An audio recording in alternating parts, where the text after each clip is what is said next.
a few other things that can be done, as you're putting this offer together and, preparing to fire it off to the seller. I mean, one thing, it's all situational, but it never hurts to have to personalize that offer. If your buyer is willing to write a letter, telling the seller about some of the things they like about the home and how they plan to use it, and the neighborhood and any of those things, we are all human, and the sellers in some cases are going to allow their heartstrings to be tugged on. If you are at the same level as someone else, that personal letter written about the house and about how much your buyers love it might be the difference of them getting it and them looking again next weekend. Yeah, and not just loving the house, but also how they can see their kids playing in the backyard on the play set and swimming in the pool, and how they're going to raise their family there, and it's right at the end of a cul-de-sac, and it's perfect. I mean, really go into detail about how perfect it is going to be for their family, and how lucky they would be to get the house and whatnot. Once again, really try to tug at those heartstrings. It's not going to work for every seller, but once again, if it's between your offer and another offer and they're both the same, the letter might be what pushes them over the top. Yeah. And the sad part, guys, I'm gonna pop in here just for a quick moment. Sure. The letter to the buyer is always a great touch, but as a listing agent, you guys need to be careful about doing this, only because you could raise some fair housing issues, especially if somebody's talking about raising a family as compared to a single person buying. So as a buyer's agent, do I encourage it? Absolutely. But remember, if you're on the list end and you think that your seller may actually be influenced by it, you can certainly accept the letter, but I would hesitate to show it to my seller, because again, if it looks like it might be a fair housing violation, then you don't want to get them or yourself into hot water by favoring one party over another. Sure. That's a good point, Kathy. No, thank you so much for sharing that. And you're right. Yeah, as the listing agent, you'll want to be careful with those letters. As the buyer's agent, it's something that you should encourage your client to do, because the pros and cons definitely with the letter is when your buyer puts some of those thoughts onto paper, they will get more attached to the house. Yeah. Which can be a bit of a mixed bag if they don't get it. But if it really, if it's just something, maybe they share a little bit about themselves and humanize themselves a little bit more. Many times we have people who've grown up in a neighborhood, and don't kid us, or don't kid yourself.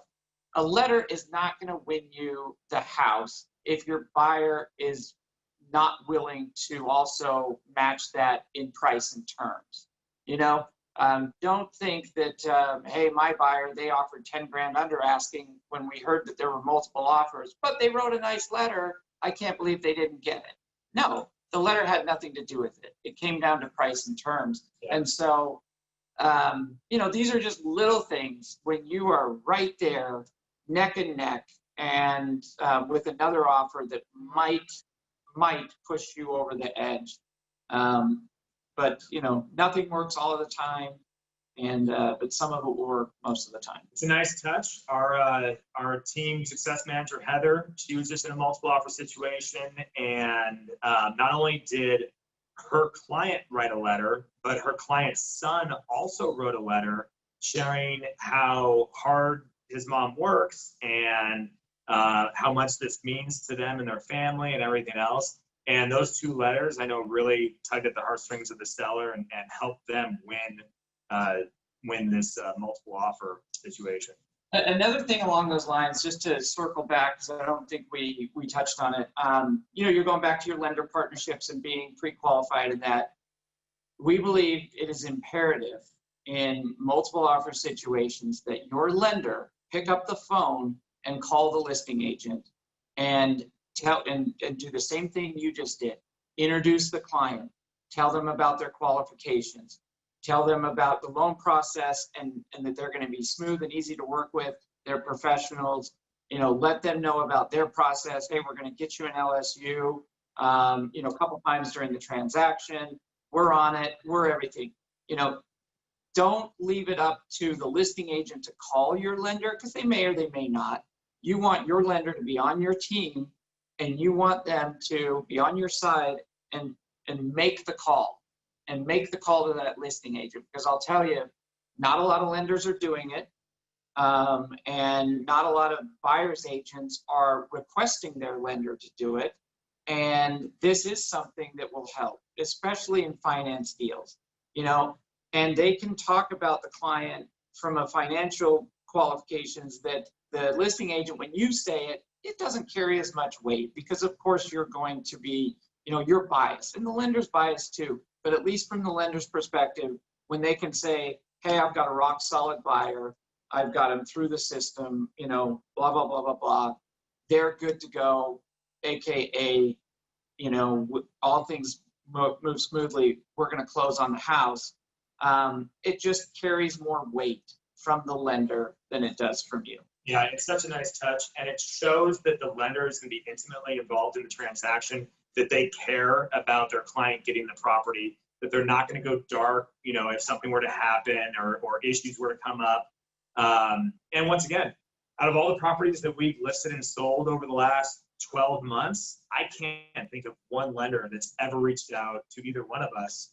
I've had a couple. Okay, so maybe a few, but in a multiple offer situation, it's extremely rare for the lender to reach out. So if your lender's not reaching out, ask your lender to reach out, especially in situations like this. And if your lender's not willing to do it, maybe you might need to switch lenders. It's honestly, it makes a difference, and that's a big thing. And there's not as many people doing it, and it really should be done. Because the pre-qualification is one thing. That lender touching base with the listing agent and letting them know that they're on board and it's a team effort and we're going to get this done goes a long way when it's you and the other. Yeah. I know we're up against it for time. We're just kind of here at the end. We'll take some questions, but a couple of things we wanted to chat about is we are doing an upcoming class on looking at multiple offer situations from the listing agent side of point of things. That's what we're planning to do with the team, and just talk about ways to net your seller more money, how to evaluate and judge one offer versus the next, and conversations you can have and tips and tricks there that really matter too in this market. Yeah. We also have one coming up here on how to get more listings, which I know is all, obviously we all want more listings, but we've got some really good tips and tricks there on what to do right now, especially in this market.